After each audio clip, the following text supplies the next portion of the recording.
Nagsimula yung lahat nung nagkatrabaho kami sa sa Trinoma. Meron kasi kaming naging tulay, yun yung ninang namin ngayon. Yun yung naging dahilan para magkakilala kami.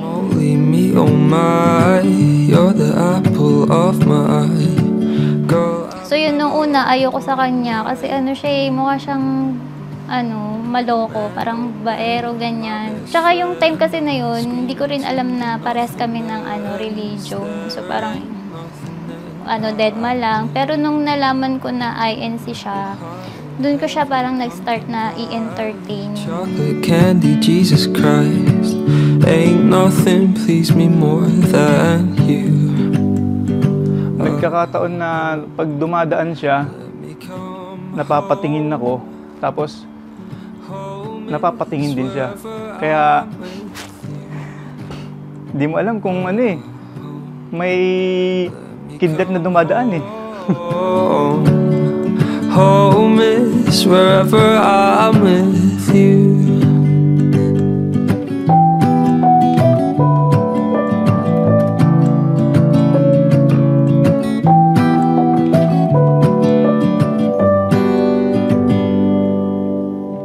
Bata pa lang po kasi ako, parang nakikita ko na po kung paano yung magulang ko parang magmahalan, ganyan. So parang bata pa lang ako, gusto ko na yung mapapangasaw katulad ng papa ko. Maalaga, marespeto, priority niya yung pamilya niya, ganun.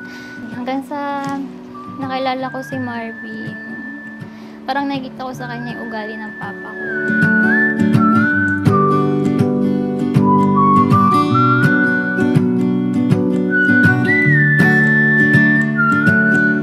Nakita ko sa kanya yung pagiging simple niya Tsaka sobrang mahinahon. Doon ako talagang tinamaan kasi nga hindi siya masyadong nakikipagtalo, kumbaga napaka magaan yung loob ko sa kanya. Yun yung una kong nagustuhan. Kaya kami nagkamabutihan. I've been everywhere with you. Laugh until we think we'll die, barefoot on a summer night. Nothing new is sweeter than with you. Kaming dalawa kasi ni Marvin, parang nagtutulungan kami sa relationship namin. Tanggap niya ako, tanggap ko siya. Kung ano yung pagkakamali niya, parang iintindihin mo na lang. Ganon din siya sa akin. Iniintindi niya yung pagiging pabebe ko. Home is wherever I'm with you. Home, let me come home.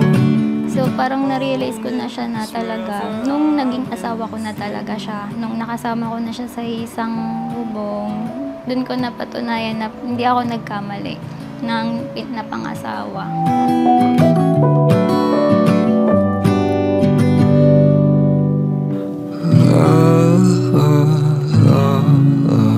Take me home,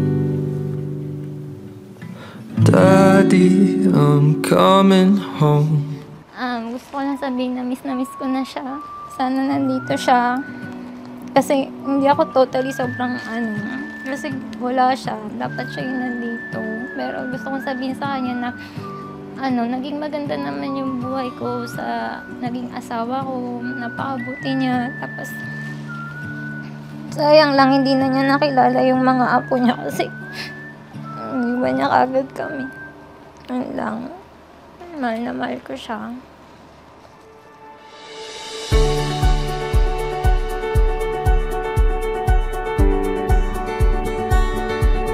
Here we stand, the world awaits. Hi B, happy 7th wedding anniversary sa atin.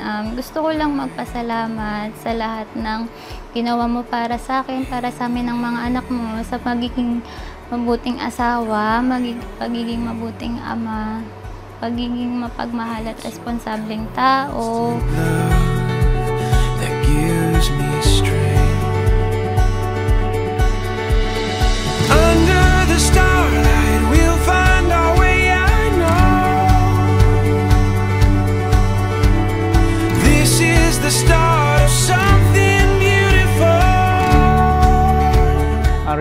gusto ko lang sabihin sa'yo, yung sa pagkakataon na to na natupad yung parehas nating hinihiling, nandito tayo sa puntong ikinakasal, na pwede nating balikan kahit na kailan nating gustuhin. Hanggang sa tumanda tayo, andito lang yung alaala. At saka yung pagmamahal, hindi na mawawala kahit kailan. Along your face, it captures everything I long to say. So don't look back, love, and don't you wait. Just say you'll run with me, come what may.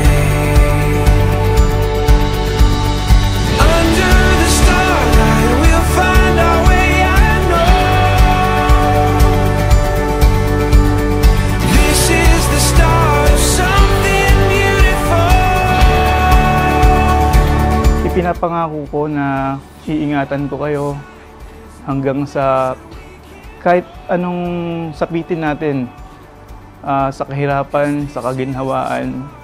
May papangako ko lagi niyo akong kasama. Hindi ko kayo iiwan.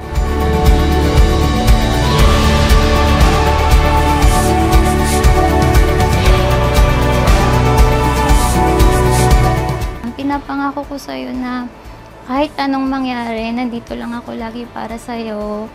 Sa hirap man o ginhawa, lagi kitang susuportahan sa lahat ng magiging desisyon mo. Nandito lang lagi ako para sa'yo. Hindi kita iiwan. Tayo lagi yung magiging magkakampi.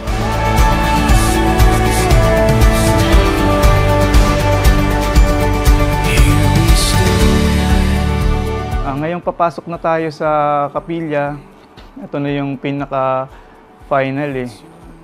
Yung sasabihin natin sa isa't isa na talagang wala nang hiwalayan. Hindi lang tayo yung magiging magiging saksi. Bukod sa pamilya natin, kundi magiging saksi natin ang Diyos. Sa harapan niya, susumpa tayong dalawa.